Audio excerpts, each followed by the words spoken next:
Okay, moving on to the next question. Kelly writes, my nonprofit is registering to apply for a government grant and needs to provide current proof that we are a 501c3 organization. Our IRS letter is from many years ago. How do we show that our 501c3 is in good standing? Mike, this is an interesting one, and I've seen this come up in a variety of different ways. Sometimes banks want to see something current.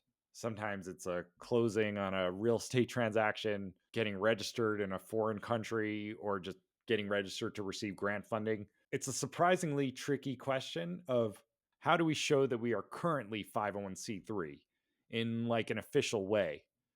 Because that 501c3 letter, you typically get it once and it sits in your file for decades. I've seen some from the 50s and 60s, you know. So I do have some thoughts, Mike, and I'm curious if you've addressed this. I would say first of all, the most current data that exists is the IRS database called Publication 78.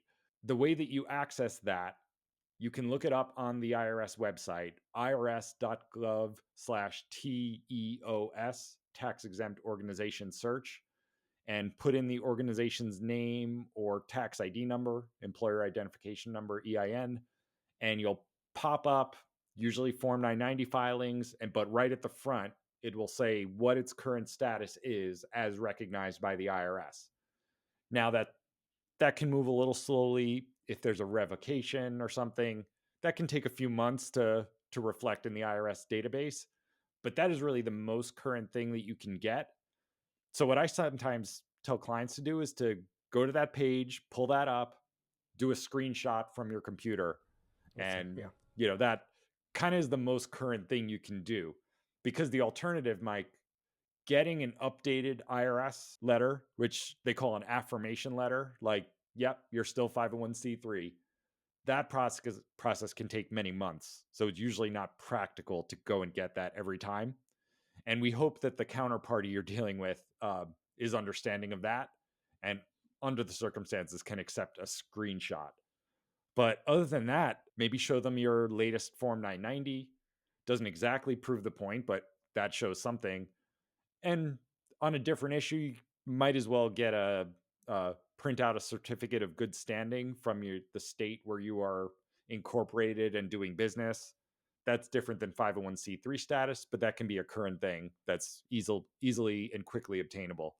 So that's my thoughts about that, Mike. Is there any trick there that you've encountered that I haven't mentioned?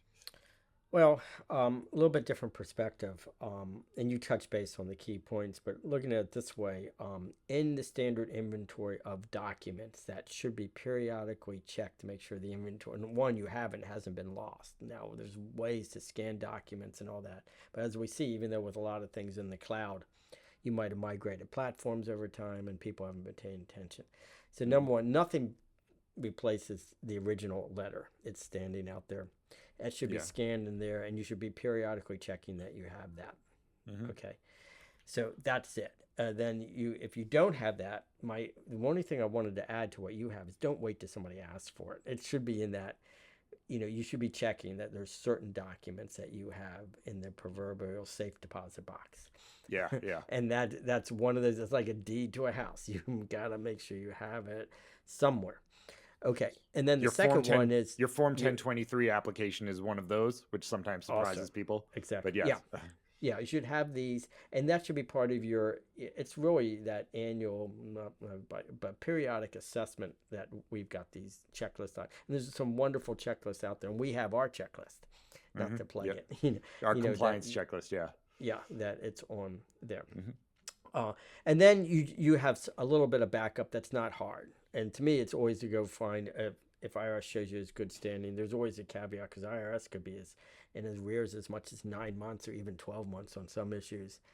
And so you have that. And I usually sort of stop there. If they need the third place we go only with grants because they want to see is we want to show that we've regularly filed our 990s. And again, I provide the 990 to the bank, the grant source or whatever, because it takes a while to get up onto whatever source you're going to get it. And that shows them, that you're current. Yeah.